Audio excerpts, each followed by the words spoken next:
नमस्ते बच्चों, आज 9th क्लास में हम पाठ 7वां आपको पढ़ाने जा रहे हैं। मेघ आए। इस पाठ के लेखक है सर्वेश्वर दयाल सक्सेना। बात हम करें हैं शब्दार्थ की, तो बच्चों बन ठन के यानी सज संवर के, बयार हवा, पाहुन मेहमान या दामाद। हम बोलते हैं ना पाहुणे आ गए, तो पाहुन का मतलब मेहमान या दामाद। उचकाए यानी ऊंचे किए हुए, घाघरा यानी लहंगा, और बाकी चितवन यानी तिरछी नज़र। सुध यानी याद, अकुलाई यानी व्याकुल, ओट यानी छिपाना, किवार यानी दरवाज़ा, ठिठकी यानी उत्सुक होकर रुकी। इस पाठ में बच्चों सर्वेश्वर दयाल सक्सेना जी के जीवन परिचय के रूप में हम आपको बता दें कि हिंदी के सुविख्यात कवि सर्वेश्वर दयाल सक्सेना का जन्म बस्ती उत्तर प्रदेश में 1927 में हुआ था। उन्होंने प्रारंभिक और विद्यालयी शिक्षा बस्ती से आरंभ की थी। बीए और एमए की शिक्षा उन्होंने इलाहाबाद से प्राप्त की थी।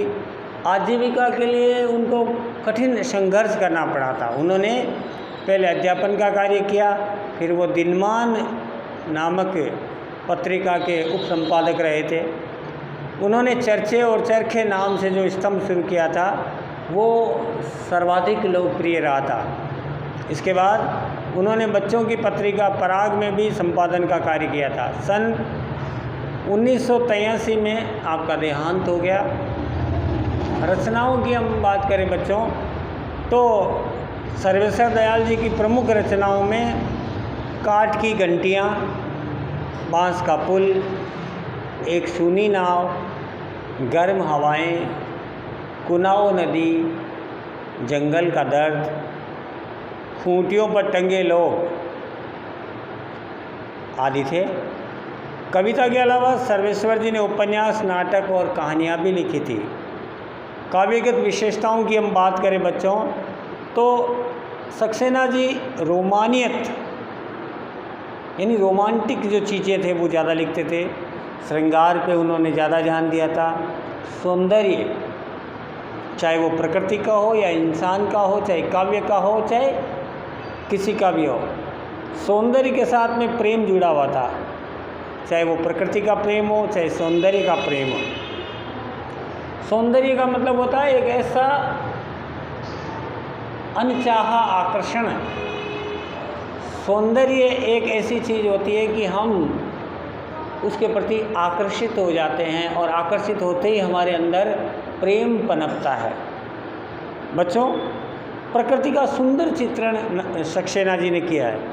इनके काव्य में कल्पना का वैभव दिखाई देता है। भाषा शैली की हम बच्चों बात करें तो सर्वेश्वर जी की भाषा सहज और लोक की महक लिए हुए, यानी इनकी रचनाओं में माटी की सौंधी सौंधी खुशबू आती है।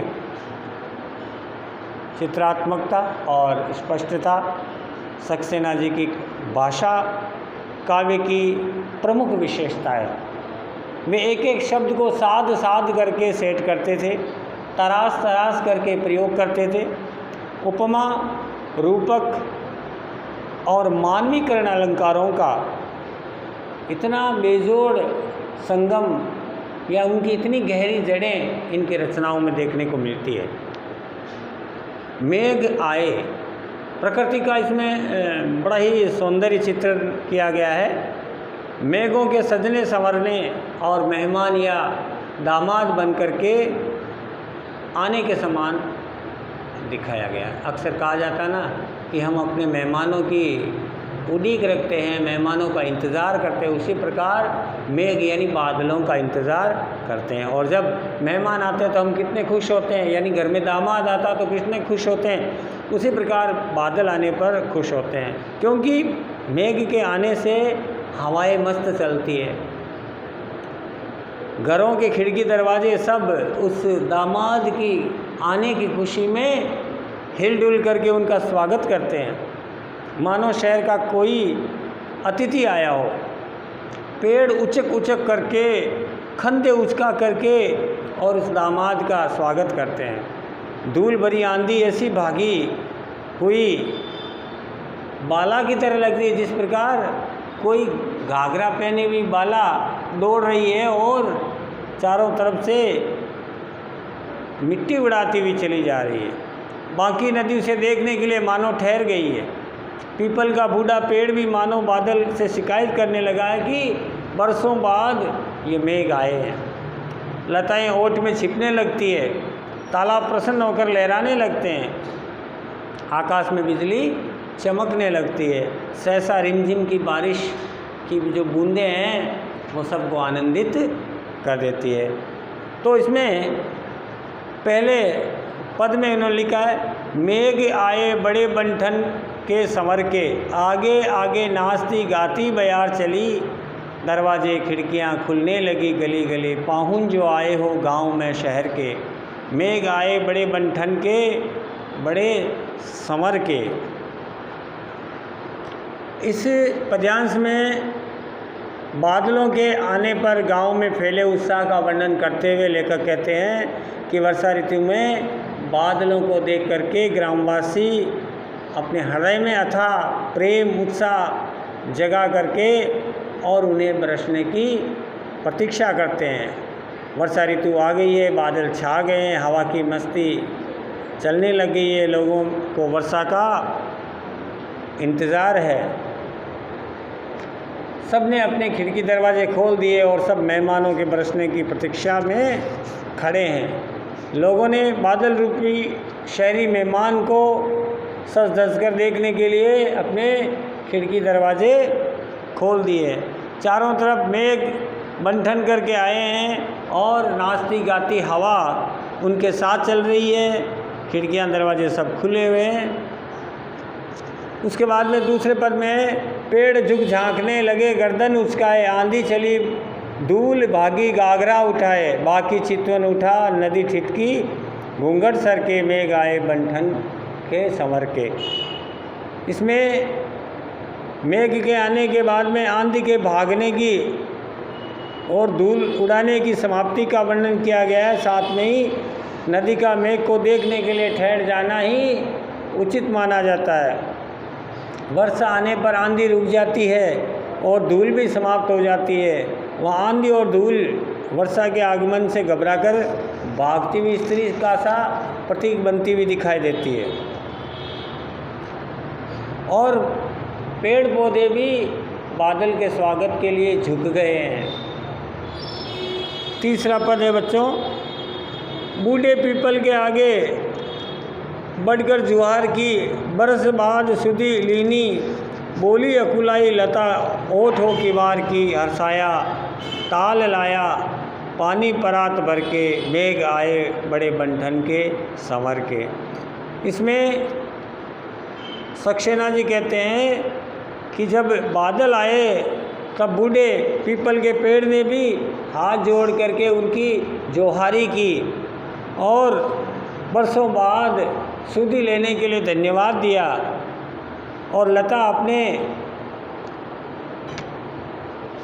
किवाड़ के पीछे या किवाड़ की ओट में छिप करके और उसको देख रही है, जिस प्रकार एक शर्मीली लड़की किसी दामाद को देखती हो।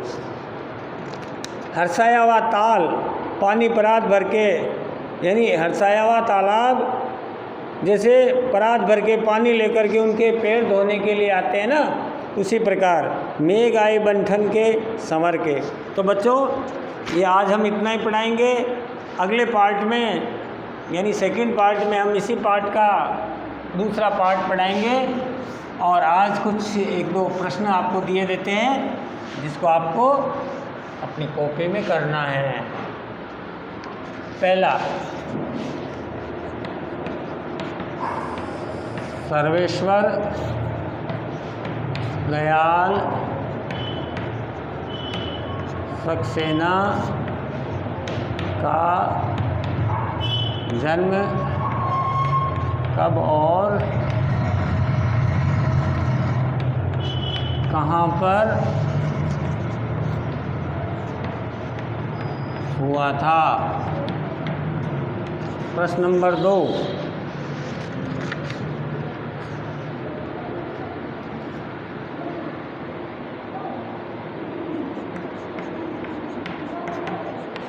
सक्सेना जी की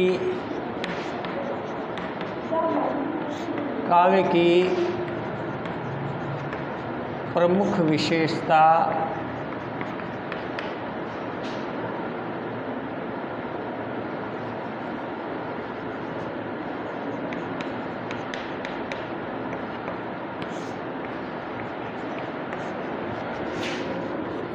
क्या है? लिखो। प्रश्न नंबर 3।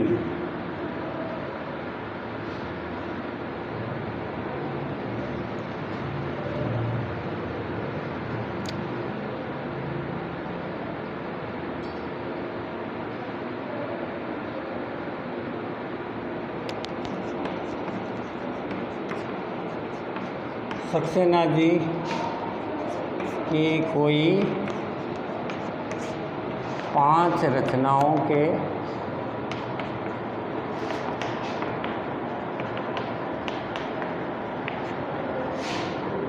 नाम लिखो। ठीक है ना बच्चों? ये तीनों प्रश्न आपको करने हैं और अगले वीडियो में आपसे फिर मिलेंगे। तब तक के लिए नमस्कार।